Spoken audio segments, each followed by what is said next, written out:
and I am the host of this meeting today. Before our international renowned scholar speaks, I just want to request Sardar Jivan Singh to give us an introduction and the main purpose of this meeting. Thank you. Waheguru Ji Ka Khalsa, Waheguru Ji Ki Fateh. Nice to meet through this international Zoom webinar. I don't want to talk for a long time. However, I'm making every effort to bring this book in all languages in India. Currently, this book has been published in Indian languages like Hindi, Tamil, Kannada. I would like to inform you that very soon this book will be published in languages like Punjabi, Bengali, Telugu, Malayalam, and Urdu very soon. Before I read this book, I had an idea that a history of the caste annihilation in India began with Mahatma Jyotiba Phule. But after reading this book, I realized that 500 years ago, our gurus sacrificed their life for caste abolition and gave the living guru to our Dravidian, that is Guru Granth Sahib. A social activist in Uttar Pradesh, recently I met him. He bought around 5 books from me. And when I asked him why he was buying 5 books, his answer was, this book starts with Ambedkar Code. This Ambedkar quotes what said, you must take the stand that Buddha took. You must take the stand with Guru Nanak took. You must not only discard the Shastras, you must deny their authority, as did Buddha and Nanak. You must have a courage to tell the Hindus that what is wrong with them is their religion. The religion which has produced in them this notion of the sacredness of the caste. This quote, he told that this book based on this quote by Ambedkar, I thought that this book has some good notion. So it inspired me to buy this book. And I'm also telling to you that if you read this book, you will know how much sacrifice the gurus and bhagats made for the liberation of the natives of Indians. If you want to end the challenges and conspiracy of the Brahminical forces and live as a free man, please read this book. Currently in Tamil Nadu, some Sanghis are continuously spreading the false propaganda that Sikhs are the guardians of Sanatana Dharam. But this book is a witness before us as an answer to the false propaganda about the Sikh by Sanghis. Recently, I saw an interview of the Sanghi on one television channel that Sanghi told in the media that the Guru Gobind Singh fought against a Muslim to protect Hindus. Those who have not read this history will pass this by as a true. But I came to know about it only after reading this book. Out of 14 wars that Guru Gobind Singh fought, only 1 was against Muslims. The remaining 13 wars were against the Hindutva forces. The reason why the author of this book reflects his intention, anger at the rampant Brahminical ideology in India through his writing is that he sees Indian society through the eyes of the oppressed people, through eyes of the Moolnivasi people, through the eyes of the Dalits of this country. Generally, historians write from the perspective of the rulers, thinking that they will get an award. But here the author has given this book with the social change in mind. The philosophy of the Brahmins, who are a race that can be searched as a microscope community in society. They are very little. They are like a microscope community. But treat the indigenous people, treat the Dravidian people, treat the natives of this country. They are the majority. They are treating them as like a slave. I fully believe that this book will be a great effort to free ourselves from the slavery, unite the people, because our people divided in the name of the caste, around 6,000 caste, divided into 6,000 caste, our people, so who are in the state of panic. It would not be an exaggeration to say to you that this book becomes an excellent guide for the social activists working in the community, especially among the downtrodden, among the downtrodden. Whoever wants this book, please send your address along with your phone number to this chat box. I will try to send this book so that you can get it. Academics have now started talking about this book. This is a sign of good change. With deep hope and faith in my heart, the change will come soon. In this, I conclude my introductory speech. Thank you very much. Vahe Guru Ji ka Khalsa, Vahe Guru Ji ki Fateh. Thank you, sir. Thank you. Uh, so, before our main speaker speaks, I just want to give a short and brief introduction about our renowned scholar. So, it is my privilege to introduce an extraordinary scholar, administrator, and policy architect, Professor L. Jawahar Nation. He is a convener of high-level committee for state education policy, Government of Tamil Nadu. Professor Nason is shaping the future of education at a systematic level. His expertise is further recognized by his role, member of Tamil Nadu's government's committee to study NEET's impact on medical admissions, where his insights bridge equity and excellence. With a stellar academic leadership journey, he has served as Vice Chancellor of JSS Science and Technology University, Mysore, and Savita University, Chennai, driving innovation in higher education. His global footprint includes pivotal roles as faculty and senator at Western Michigan University, USA, and executive director of Center for Real Estate Studies at University Technology, Malaysia, where he advanced research and industry collaboration. A true transitional thinker, Professor Nason works spans continents from chairing the construction engineering department at University Putra Malaysia to advising governments. His career embodies the synergy of scholarship, governance, and transformative leadership. Today, we are honored to have him to give us a lecture on Guru's roadmap to eliminate Manuwad, decoding the book, captivating the simple-hearted. So let's welcome Professor L. Jawahar Nation with a round of virtual applause. Brothers and sisters, especially my Punjabi brothers and sisters elsewhere from across the world, and the organizer of this event, Dravidian Employees Network and Tamil Sikh Sangat, and Sardar Jivan Singh, the president of Bahujan Dravida Party, and all other dignitaries, good morning. Vaya Guruji Ka Khalsa and Vaya Guruji Ki Fateh. Though I'm not Sikh by religion, by human being, I'm a Sikh. So I am entitled to say this salutation among my brothers and sisters. I see this as a social message, Khalsa. If you look at in 1699,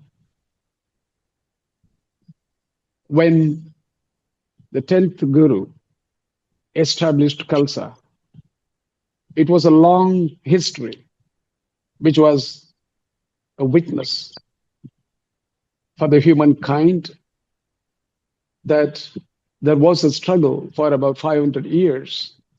The culmination was Khalsa,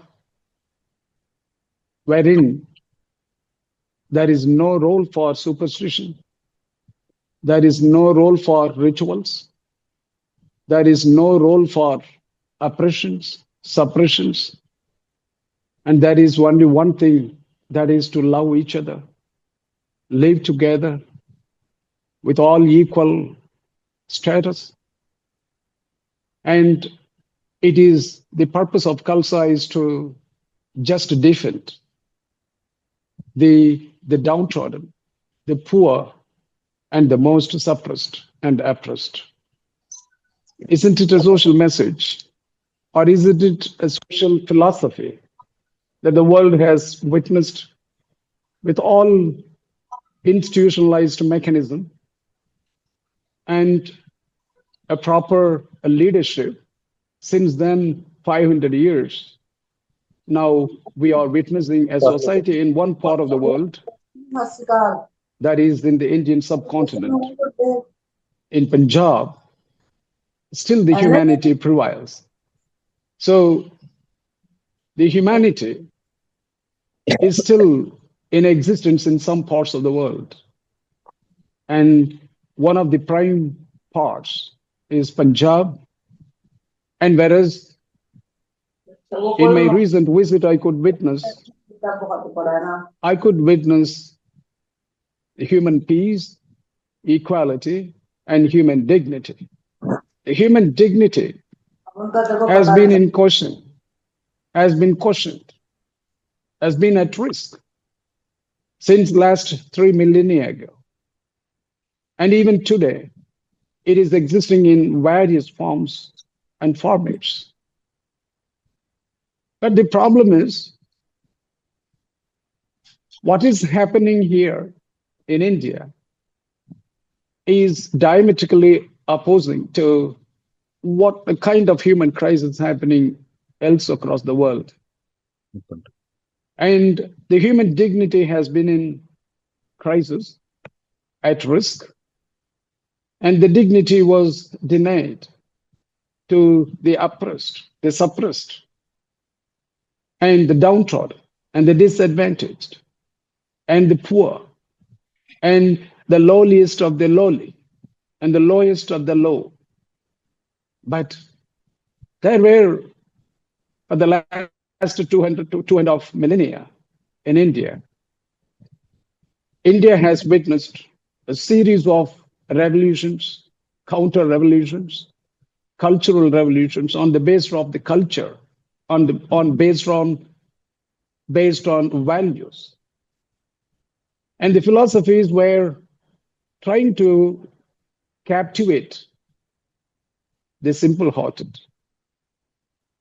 Simple-hearted means those who are underprivileged, disadvantaged, oppressed, suppressed, socially, economically, politically. So that means the simple-hearted were at the core, and they were the focus. For those who want to free them from the clutches of oppression, and those who want them to put under the oppression. So there were dichotomically two opposing philosophies, which the world has witnessed about 3 millennia ago. And India also has witnessed some success in the due process. The philosophies led by Jain and Buddhism, especially Buddha. And these atheist religiosity, along with the philosophies that they came out, fighting for equality, fraternity, liberty, and fighting for, just society. India has witnessed a reasonable success for about 300, 400 years. But afterwards, India has lost its charm on this line of humanity. And the human dignity was at last. And human dignity was at risk the last 1,500 years since we lost Buddhism and the other philosophies which were fighting for equality, fraternity, and liberty. Whereas the world at large, different parts of the world also had witnessed a similar kind of plight. between the slaves and nobilities, and between the haves and have-nots, and between those with power and those without power. And this was the human crisis all across. So in Greece, in Western Europe, and in Rome, and in Egypt, there was always a fight between the nobility on one hand and the slaves on the other hand. 2,200 years ago in Italy, the crisis of human dignity was resolved by one single charter between the nobility patricians and the slaves plebeians. And the same happened in Egypt. There are no longer slaves in Egypt these days. During the Pharaohical times, the world has witnessed a large-scale slavery. Majority of the people were enslaved. They were deprived of practicing, enjoying the basic fundamental human dignity. But what is Egypt today? Egypt might be facing different problems today. And Rome might be facing different problems today. But the 2,500 years old, the problem of human dignity is now gone. But why is it so in India? Still today, human dignity is at crisis, is at risk. And why majority of the people are denied equality, liberty, fraternity, and the very fundamental existence of the deprived, the majority, is in caution. And that fundamental existence is what facing us, is what requiring us to do something and to make some interventions. When I was looking for the philosophy of Sikhism, the book that I have read, a few very good books, and one of the best books written in a very lucid format, both historically, philosophically.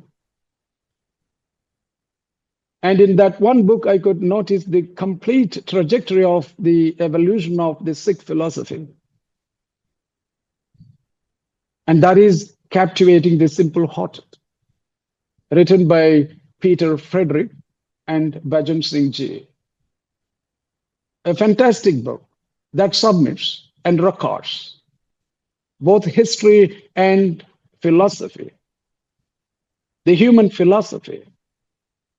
I could not notice anything there, the religiosity.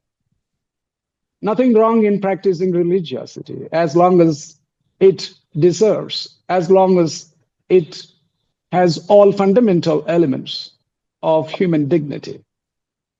And that human dignity has been there. And I could notice throughout that book, I think that everyone on earth should read that book. It's just a small book only, but it discusses and narrates in a nutshell the struggle for, human dignity that the gurus, bhagats, and poets from different sects of society have fought for it. It was about 800 years of fight. But people were all, as I said, are fighting for captivating the simple-hearted. Buddhism wanted to captivate simple-hearted, to put them in the line of civilization, in the line of humanity, and secure them a liberty, equality. That is the good mission. And there was Vedic principles, Vedas, Vedantas, Upanishads, and Bhagavad Gita's, epics. All those scriptures collectively has been claimed as Sanatana scriptures. And these Sanatana scriptures were also trying to cultivate the simple-hearted, the simple hearts, and not to give them and secure them liberty, fraternity, and freedom, but to subjugate them, but to prejudice them, but to oppress them, suppress them. And it has been reinforced. That subjugation has been reinforced with hatred, with doctrines of inequality, like Manu Dharma, the graded unequal society, born. And they try to captivate the simple-hearted, and they succeeded. Now, the whole India, except a couple of packers, the whole India of 140 crore people, the majority are Sanatanists. They succeeded. And this is deeply troubling the humankind in this part of the world, the Indian subcontinent. When Rome was able to succeed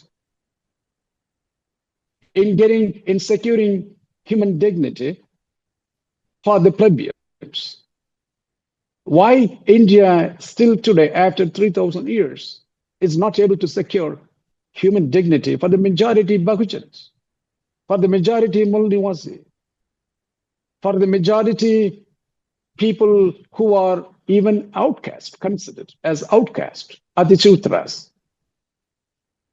If you look at that, the performance of the economic performance, the social performance, and the political performance in this country, in India, you look at that. Even today, Manu lives. The edicts of Manudharma is visible everywhere. If your daughter loves another person who is considered untouchable or who belongs to the lowest of the low, then the parents would kill the daughter. You will kill the daughter as a parent. And look at the economy. The amazement of wealth. The wealth distribution is disproportionate. And it is proportionate to those who have social power, the highest social authority and power, and down to those who have not social power. So that means that economically, the wealth distribution has been growing, evolving, even today, based on the Manudharma. Manudharma is not only a social philosophy, but it is economic philosophy. It still haunts India. And this economic philosophy is disrupting the world, this part of the world. And politically, those who have the highest social authority are trying to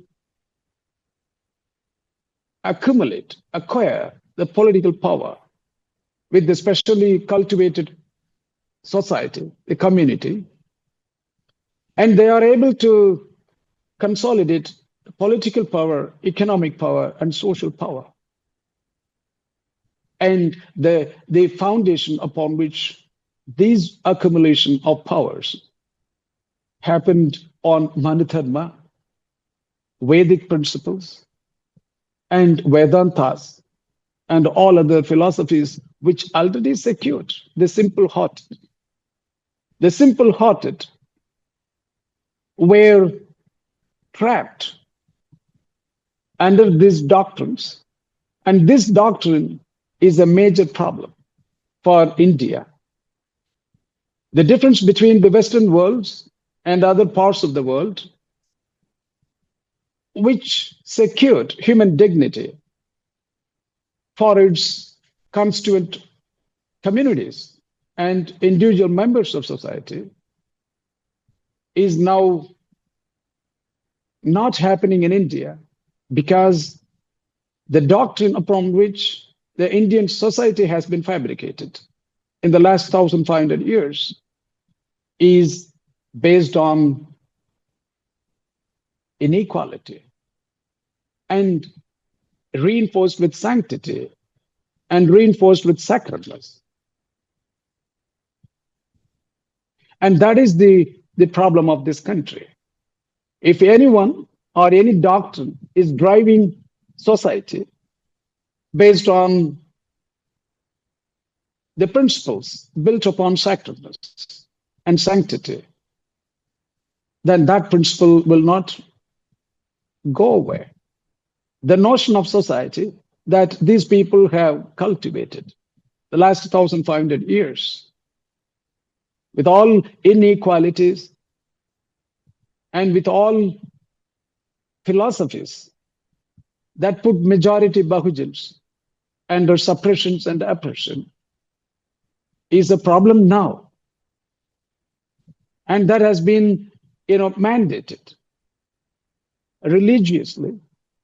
That has been mandated with all sacred immunity. And with this, I don't think that the notion of society that oppressed and suppressed majority of the people can be easily eliminated. That means a notional change is required in this nation. This nation is built upon different nationalities, different nations. India is a nation of nations. Punjabi is one nation. Tamil is another nation. Bengali is another nation. There are a number of nations comprised of the fabric of India. So that means that these notions, which are trying to elevate, protect, and liberate the majority of Nivasi and oppressed, is the momentum now that we all have to be involved in. How are we going to do it? And what is the pathway ahead for us? And that is where I thought about Sikhism. Not truly in the sense of religiosity, but it is more than a religion. It's a social philosophy and way of life. And that is what all gurus, bhagats, and other philosophers have told us, have preached. Can you see any one philosophy in the world which was composed by democratically, inclusively, by the lowliest of the low, Kabir, Bhagat Kabir, Bhagat Namdev, and even Bhagat Farid, a Muslim. And there are a number of downtrodden, the philosophers, the gurus, the bhagats, from the bottommost of the society rose ahead and fought against inequality and fought for human dignity. And it is not like a philosophy. Guru Granth Sahib has not been established by a messenger of a God, by Son of God, by the God itself in the Vedic text. Vedantas all were claimed to have been said by God. So there is a humankind. This is completely said by human. And these humans are gurus, our gurus, brothers and sisters. Even we ourselves are gurus. I think that in that way, in this manner, this Sikh, the philosophy, is the only philosophy in the world which was democratically, inclusively created. And by the very virtue of this democratic, concept, or the stature of Guru Granth Sahib, I think that that itself is a message to all simple-hearted, that they would be protected and they would be secured human dignity. See, the difference between those who are fighting against these injustice, the social injustice, about 2,500 years ago, when Buddha was fighting for, when Mahavir was fighting for, the conditions of India were completely different. And those times, the conditions were between, the kind of the way of life when there was no caste system. One was fighting for inequality, the other was fighting for equality. But both were trying to appeal the simple-hearted, that it is not simply the way of life, but learning truth and attaining enlightenment. And enlightenment, in Buddha's case, was simply to liberate from sufferings. How to liberate from sufferings, and how to address the conditions that cause sufferings, and how to liberate ourselves from avidya, ignorance, and achieve the truth. And also the Vedic philosophies, Vedanta philosophies also claim the same.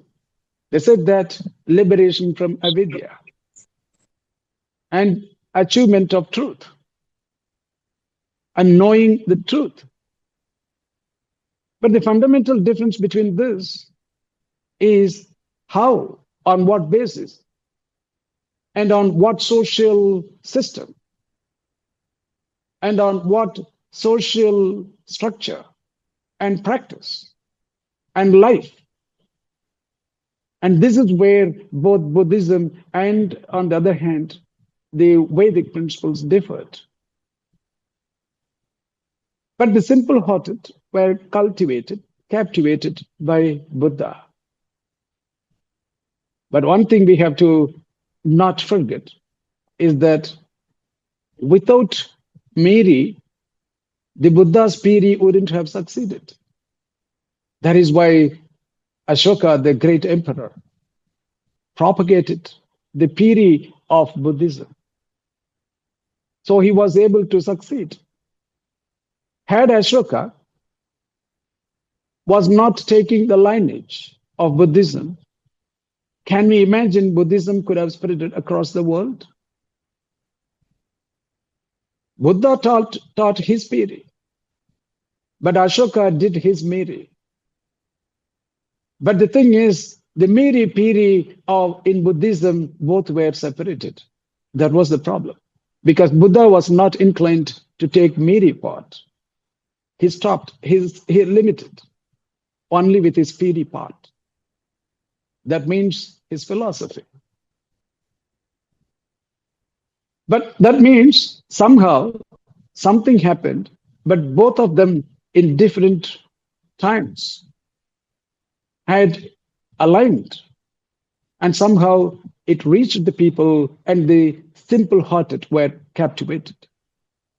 And it went on for 500 years. That was the glorious period of Indian evolution. That was the only glorious period where people were secular, people were equal, people were liberated from superstition, people were, induced, streamlined on the path of rationality, on the path of knowing truth, on the path of adopting Panchashila, an eightfold path, with all ethical reasoning. But diametrically opposing to this, the other philosophy was also trailing behind Buddhism for about 1,000 years. Until 1,500 years from now back, it secured its place. Somehow Buddhism was driven out of it. Probably the difference between why Buddhism failed as opposed to why Sikhism still prevail. We have to find the root cause, dear brothers and sisters. This is the fundamental issue that I am going to tell you now. In Buddhism, after Ashoka, there was no imperial patronage. Here and there, the imperialism, the Miri part, was dissociated always from Buddhism. And the kings and emperors after Ashoka, even in Tamil Nadu, many kings patronized Buddhism. And that Miri part was not a fundamental, ingrained, inner part of Buddhism, only the Piri part. So this is where Buddhism failed. Buddhism was not able to take the Miri part within itself. Buddhism was relying always for 1,500 years for Miri, relying on the kings and emperors who are not Buddhist. Some of them were, but once they died, the next, they were not able to sustain Miri part of the Buddhist Pirism, the Piri part. And look at Sikhism. In Sikh, the Sikh itself. Look at Guru Har Gobind Singh, who established a cult. It is part and parcel of Sikh philosophy. If you want to protect your Piri, your philosophy of life, your way of life, and secure human dignity, Miri is a must. That is the fantastic composition that no philosophies on earth had ever created as part and parcel of the spirituality. So that means the Miri and Piri, the two eyes of the Sikh philosophy, were the succeeding factors. And they were the part and parcel of the spirituality and sociality of Sikh religion or Sikh community. I wouldn't say Sikh as a religion. It's a way of life, means it's a way of life. Why do you say it's a religion? It's not a religion, it's a society. And it is way of life. It's applicable to everybody in the world. And Guru Nanak says that very clearly. People are worshipping stones, and he claims that they are fools. And he was against superstition. And he was for equality. He created Panth. You look at from the moment he established Panth, and then the sixth Guru had Gobind Singh, the occultect, and then finally ended up with Khalsa, the 10th Guru, Guru Gobind Singh. You see the evolution of the philosophy of Sikh since the Panth. And the moment they enter into occultect, the Miri part joined. The Piri part of the Sikh philosophy, the way of life. So the Miri and Piri together protected the philosophy of the Sikh way of life.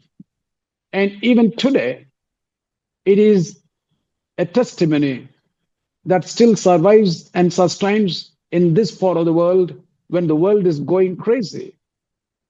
The present world is facing psychological troubled conditions. The present world is disrupted. The present world is more volatile. The present world is more dangerous than ever before because the big powers are narrowed down their scope. They are looking inwards. Take United States. Take all big powers, China. They are looking inwards as opposed to looking inwards. And more transactional and more coercive than before. Humanity is lost now. Human dignity is not addressed and not discussed anywhere. So this is the present world globally.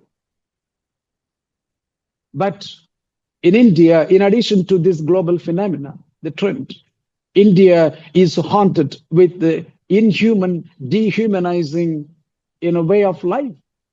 And majority are facing or comfortably following this. That is the problem of this country, of this society.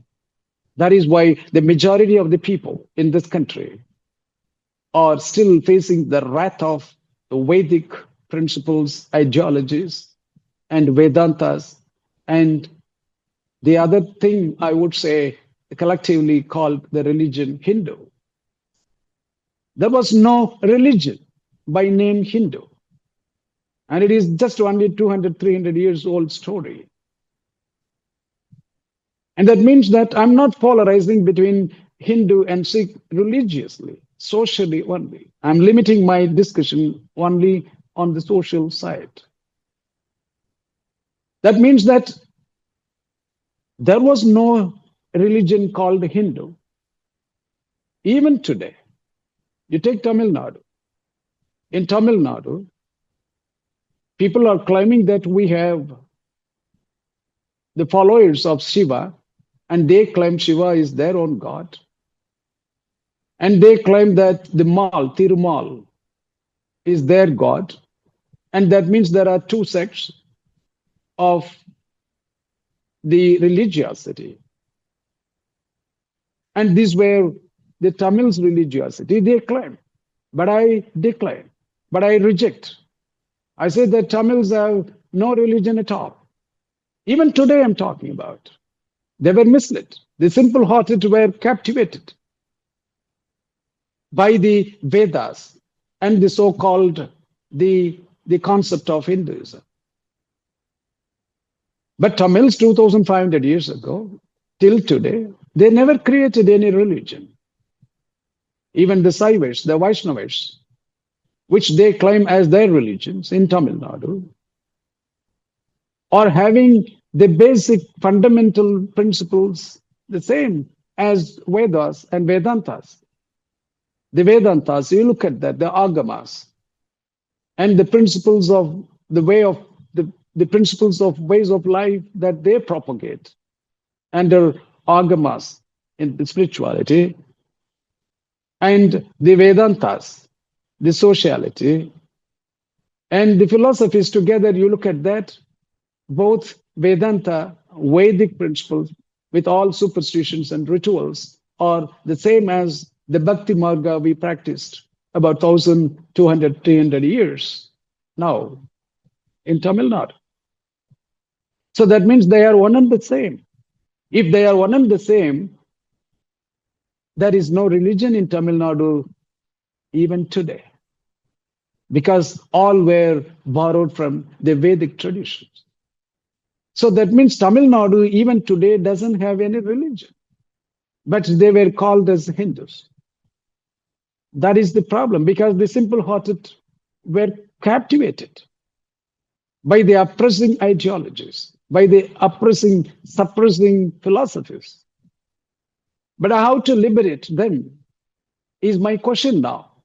How to liberate them from these clutches of oppression and suppression, and oppressive and suppressive ideologies. When I look at that, I think that the philosophy of Sikh is the solution to the rest of the world, not only in India. That philosophy has been built upon fundamentally, democratically by those from the oppressed sects, from the lowest of the low.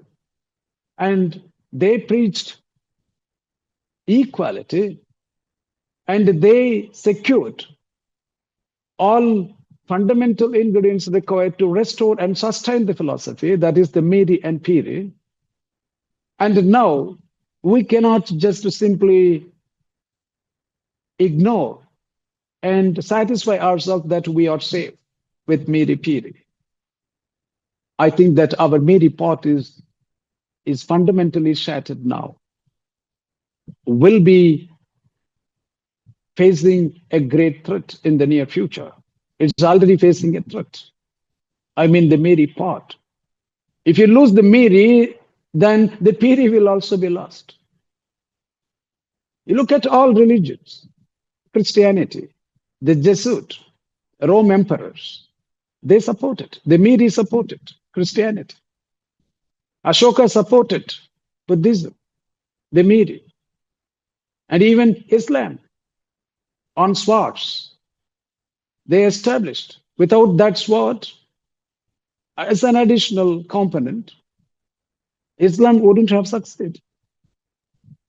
So every religion in the world, or every way of life and the philosophies in the world wouldn't have survived unless the Miri was there. So the Miri Piri always go together.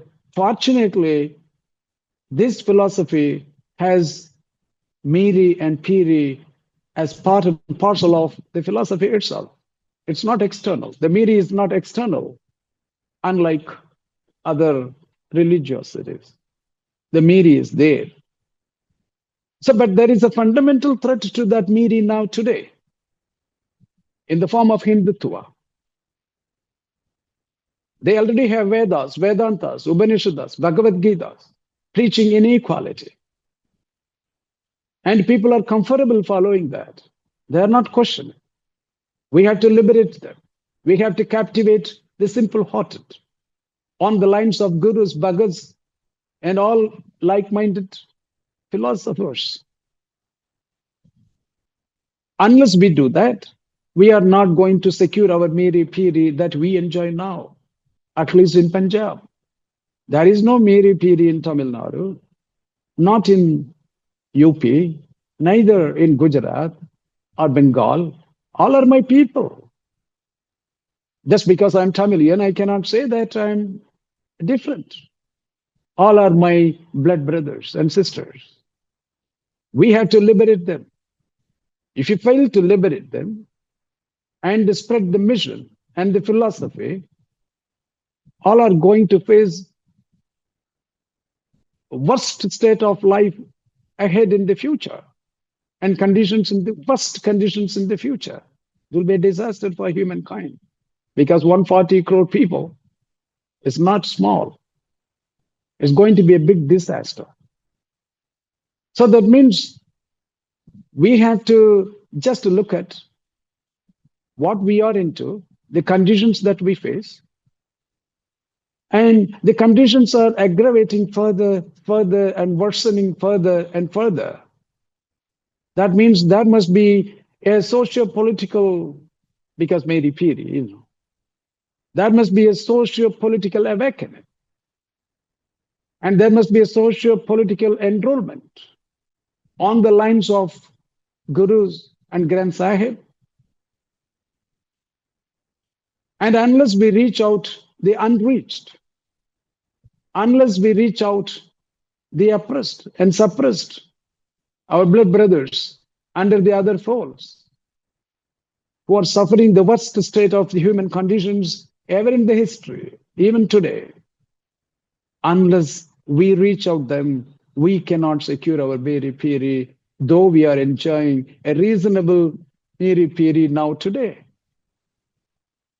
So that means the Miri Piri is not simply a solution like the past, but we have to reinvent it and we have to take it further ahead. So that means the Miri Piri part has to be reinvented today.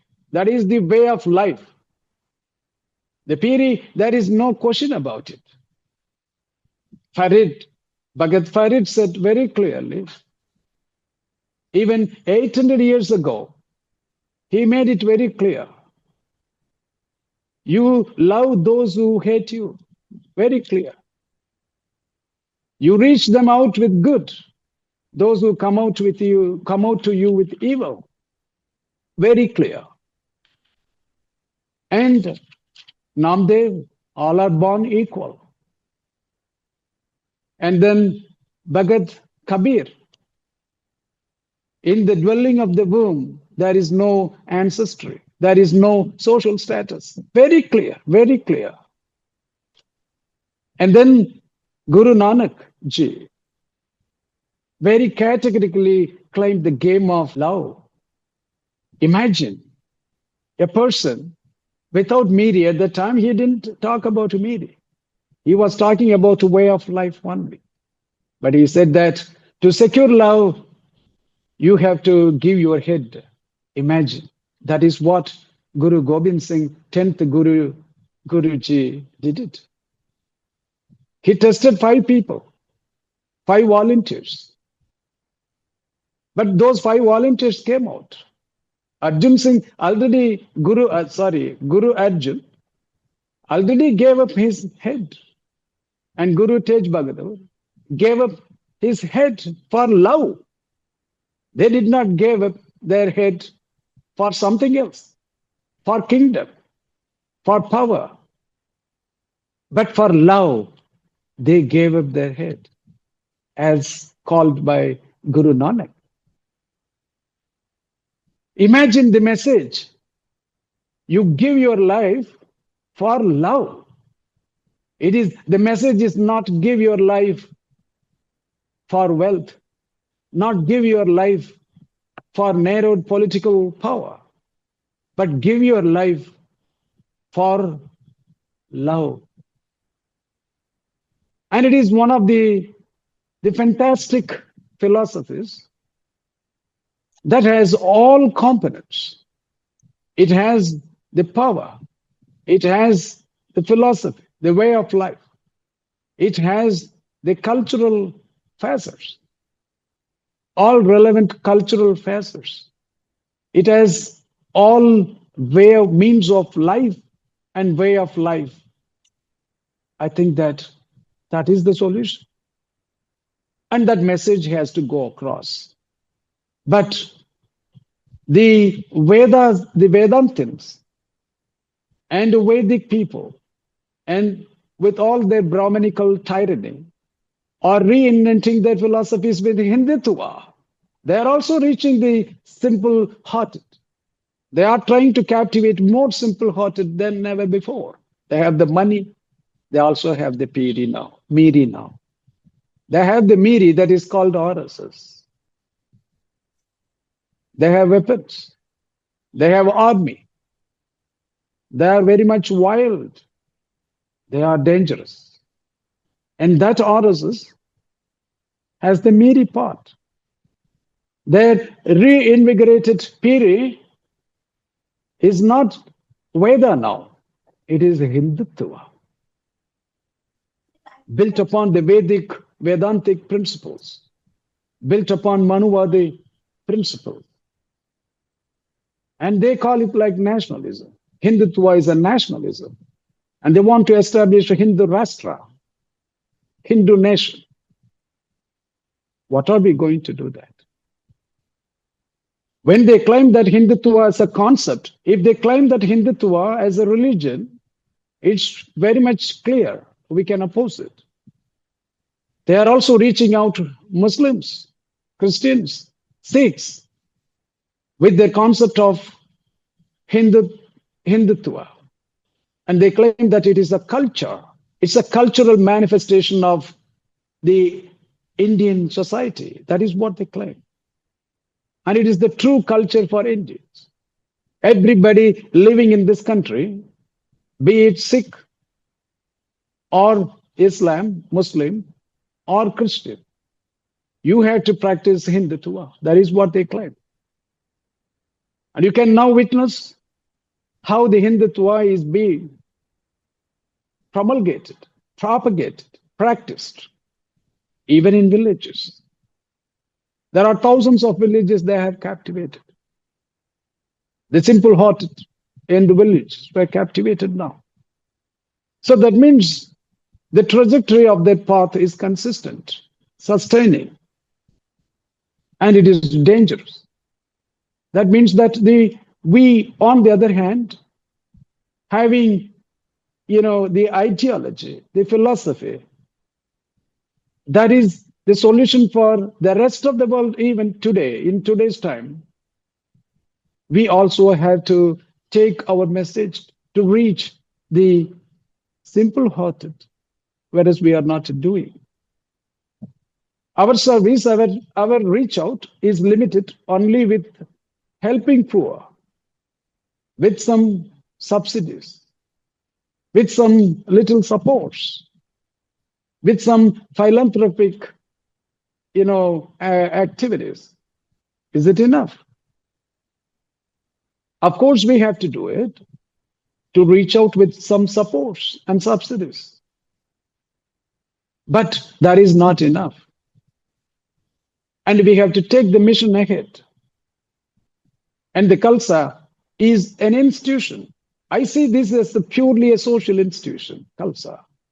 It's defending the poor, defending the downtrodden, disadvantaged, suppressed, oppressed. And most of them are suppressed, oppressed, disadvantaged, underprivileged in all respects, socially, economic, politically. And why not? Why are we not taking this to reach out the majority oppressed and suppressed? And why do we limit ourselves with only some kind of gestures that we had been doing since past 500 years? Just only small little helps and supports would not suffice. That is the idea. That is the situation now. We have to reach out. To propagate Hindutva, they have taken the cultural roots now. And they are taking education. National Education Policy 2020 is trying to take our children from the age of 3 in the name of early childhood care education. The government of India has created a national curriculum framework for early childhood care education. And they are telling this part of the world, once your child reaches 3 years, give that child to me. And Hitler once said about 70, 80 years ago, Hitler said the same. Once your child reaches 6 years, give that child to me. I will groom the child. That was Hitler's message. The same is happening here. And Hitler wanted to teach, educate even the mothers of the child. The reason is, it is not just only to educate or groom the child. That would not suffice, because the child is always with the mother.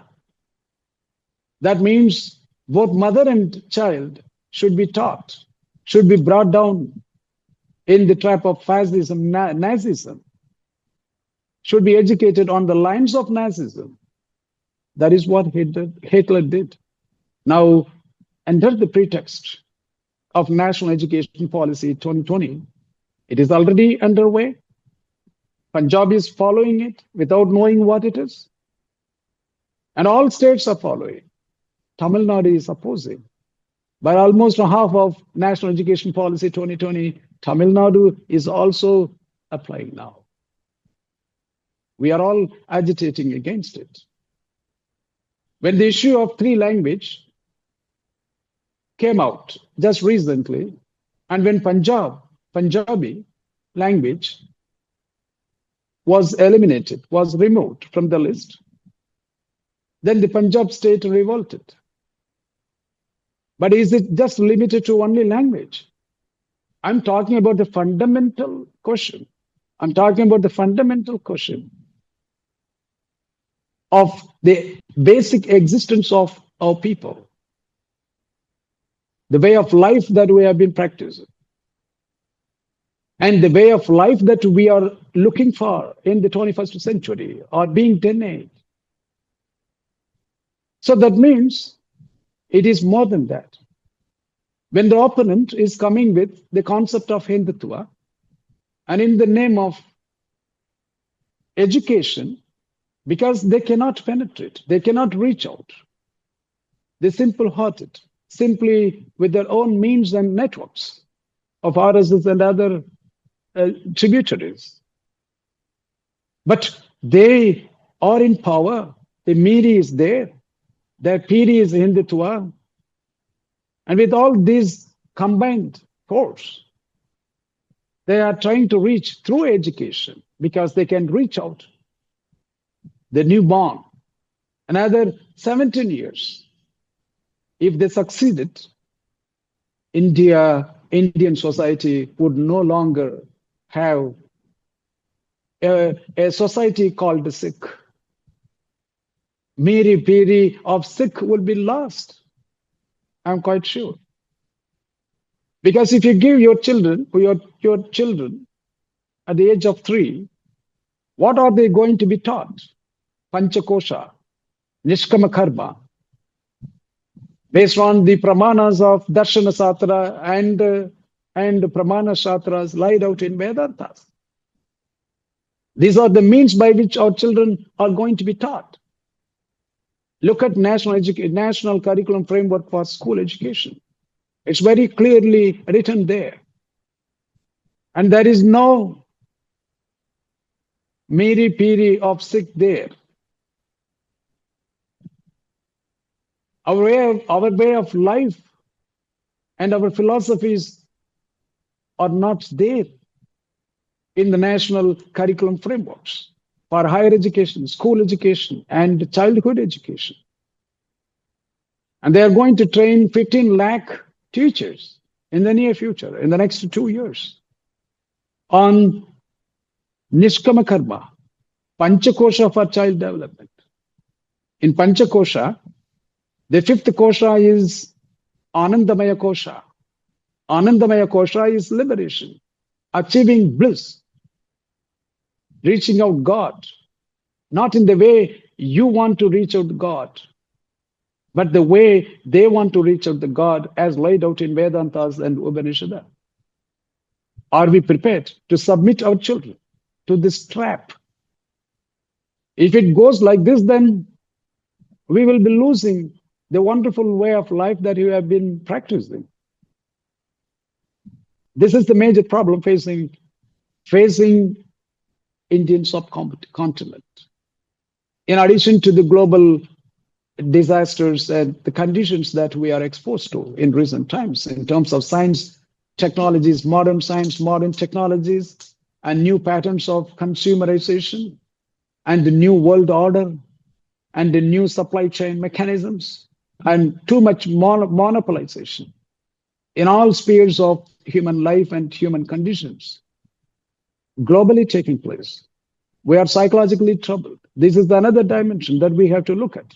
Even for those things, we need the Miri Piri. We have to reach out not just only in the subcontinent, the simple-hearted all around the world. I think that is the solution.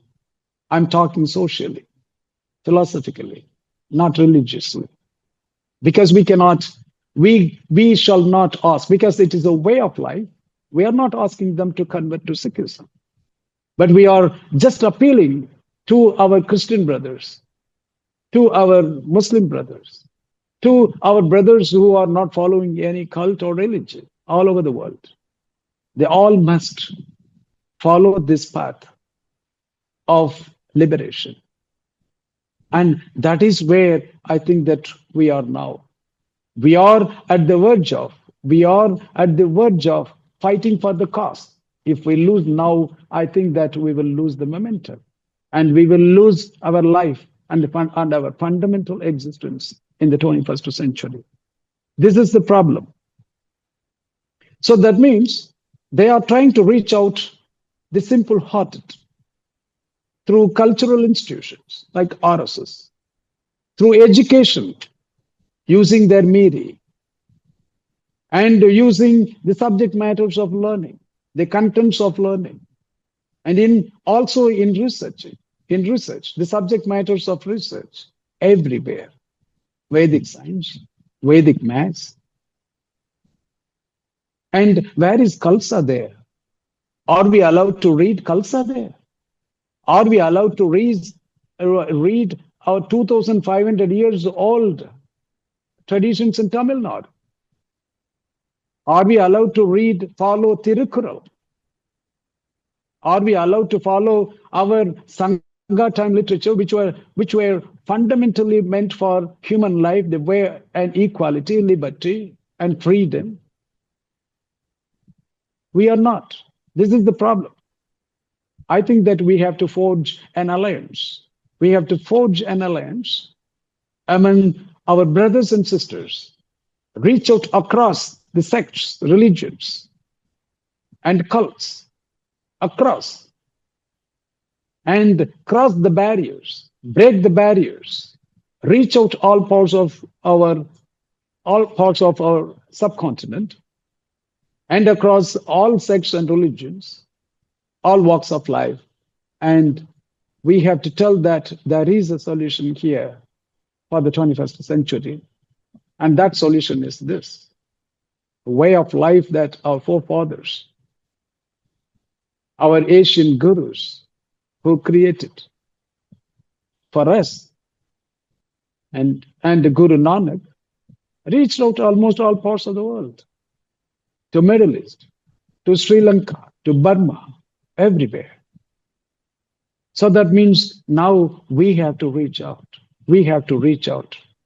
Unless our brothers and sisters are not liberated from that dehumanizing captivation, we cannot lead our humanizing life. That is the solution now.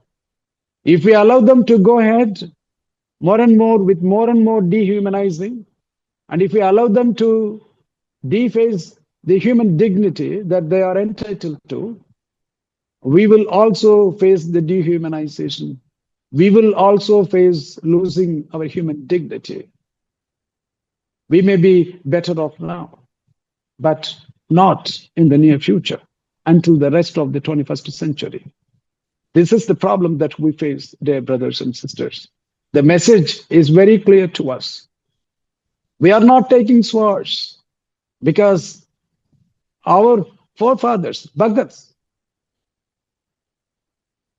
Farid, very clearly said, if someone comes with evil, show him good. Very clear. But we have the sword to protect us. That is our miri, that we have to do. Otherwise, Guru Har Gobind Singh wouldn't have succeeded if Akal Takht was created. These are all essential institutions to protect our life, to practice our way of life, which we feel, which the world testified is the right philosophy. So that means that we have to not only practice ourselves, the philosophies taught to us by gurus, bhagats, but we have to also take it in modern times with all modernities and reinventing them with all modernities in recent times, how to take it further, ourselves first. And we shall not allow Hindutva to penetrate, to enter into our fold. Not even 1% or an iota of things that the essence of Hindutva shall not be permitted in the way in which we lead our life now, in the way in which we take and groom our children in the 21st century, in the way in which we are going to educate our children, in the way in which we are going to economically take our endeavors. In all perspectives, we are undermined. We are being captivated day and night by the opposing philosophies, by the dehumanizing philosophies. I think that, dear brothers and sisters, we have to once for all rethink now and revisit our endeavors, the recent and past endeavors, and then remodel it if required so, and take all initiatives across the globe, across the subcontinent. And we have to forge an alliance, a partnership between our brothers and sisters who are following different traditions, different cultures, different cults. And we have to ensure prosperity. We have to ensure human dignity in India. And that is the way forward. And without consolidating Miri and Piri, it cannot happen. Khalsa, as a social institution, should be reaching out. We have to take Khalsa as a social institution, I'm talking about, to reach out the unreached in the subcontinent. That is the message ahead. Since Khalsa gives us Medi and Piri, I think that we will be protected. And I think that that is the way ahead for our brothers and sisters in India and also else across the world. I think there are more and more, I think we have to engage more and more dialogues, constructive dialogues, debates. We are not going to preach any hatred, that we know that. Our philosophy is not for hatred, it is for love. That means that we have to reach out and we have to take it further. For that, we have to debate, we have to discuss, we have to strategize, irrespective of, the creeds, the religion, and cultural backgrounds we are from. We have to be united now to save this part of the world. Otherwise, the future is going to be very much dangerous and disaster. I think that this is the message that we have to debate more and more and to strategize our action plans and our endeavors in the future. And because our philosophy, the Sikh philosophy, fundamentally is built upon the two major focuses, that is love and dialogue, Sangat and Pangat. The Sangat and Pangat is very much not in presence, is not there in any other lifestyles. There are some religions talking about Sangat and Pangat, but that is not in India. At least in India, those religions which preach Sangat and Pangat kind of lifestyle are not going through because of the menace of the caste system that we face in India. Because of the flavor of the caste system, those religions who are preaching Sangat and Pangat are not able to practice even in India. The only way of life that preached successfully and even today lives successfully, Sangat and Pangat, is the Sikh way of life. I'm talking about the social side, the social facet of the Sikh life. And Sangat and Pangat is nothing but love and dialogue. And this love and dialogue is the fundamental, ontological factors that are very much required for the humankind in the 21st century. I think that we have to take it further. We have to discuss more. We have to consolidate. We have to show solidarity across the seas. You all have joined, and we have to now rethink and put our efforts and thought process in this line of thought. And books like Captivating the Simple-Hearted by Peter Frederick and Bhajan Singh Ji, these books like this are very much, very simple to reach out the simple-hearted. And we have to take this message across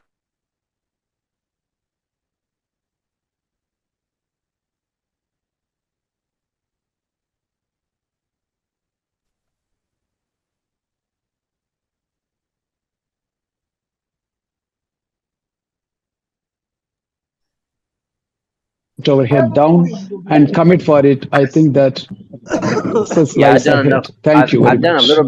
I extend my deepest gratitude to our esteemed speaker, Professor L. Javanation, for his invaluable insights.